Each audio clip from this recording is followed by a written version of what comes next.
பௌஷ மாதம் என்றழைக்கப்படும் தை மாத மாஹாத்மியத்தின் 20ஆம் அத்தியாயம் என்றழைக்கப்படும் 20ஆம் நாள் கதை இனிதே துவங்குகிறது.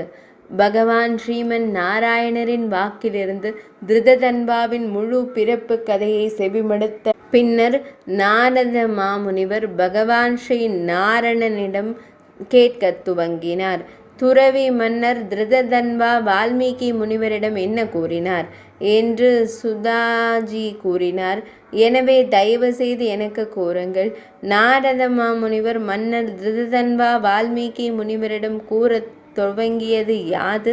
எனக்கு ரட்சிப்பை தருபவரை, இந்த மங்களகரமான மாதத்தில் நான் எப்படி விரதம் இருக்க வேண்டும்? யாரை வணங்கும் முறை என்ன? இந்த மாதத்தில் நான் அதை எவ்வாறு செய்ய வேண்டும் என்பதை என்னிடம் கூறுங்கள். எனவே அனைத்து மக்களின் நலனுக்காகவும் கூறுங்கள். வால்மீகி முனிவரிடம் இதனை கேட்ட பின்னர் அவர், அரசரே, பிரம்ம சிலை வடிவத்தில் எழுந்து பிரம்மதேவரை குறித்து சிந்தித்து அரை நாள் சென்று பின்னர் நீராடி பரணயம் செய்து சந்தியாவந்தனத்தை செய்து சூரியனை காணும் வரை காயத்ரி மந்திரம் ஜபித்து கொண்டே இருங்கள். பின்னர் சூரிய மந்திரங்களால் சூரியனுக்கு அர்ச்சனை செய்து உங்கள் பாதங்களையும் பூமியையும் சுழற்சியில் வணங்குங்கள். பின்னர் இந்த மந்திரத்தை ஜபித்து கொள்ளுங்கள். பக்தியுடனும் சடங்குகளின் படியும் சந்தியாவந்தனம் செய்யும் பிராமணருக்கு 3 உலகங்களிலும் எதுவும் கிடைக்காது. இதுவும் கடினமானது அல்ல.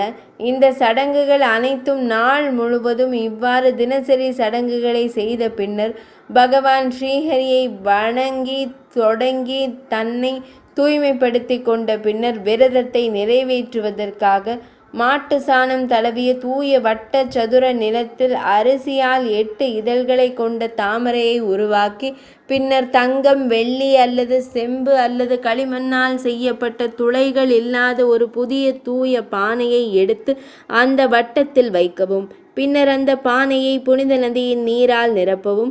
இந்த வழியில் பானையை வைத்த பின்னர் அதில் உள்ள அனைத்து புனித நதிகளான கங்கை, கோதாவரி, காவேரி, சரஸ்வதி ஆகியவற்றை என் சாந்திக்காகவும் பாவங்களை அழிக்கவும் பின்வருமாறு வேண்டிக் கொள்ளவும்.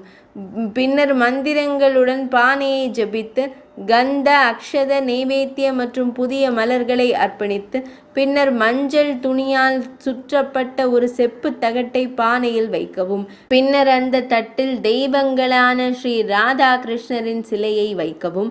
பின்னர் பக்தியுடனும் சடங்குகளுடனும் வழிபடவும். தை மாத மாஹாத்மியத்தின் 20ஆம் அத்தியாயமான 20ஆம் நாள் கதை இனிதே நிறைவடைந்தது.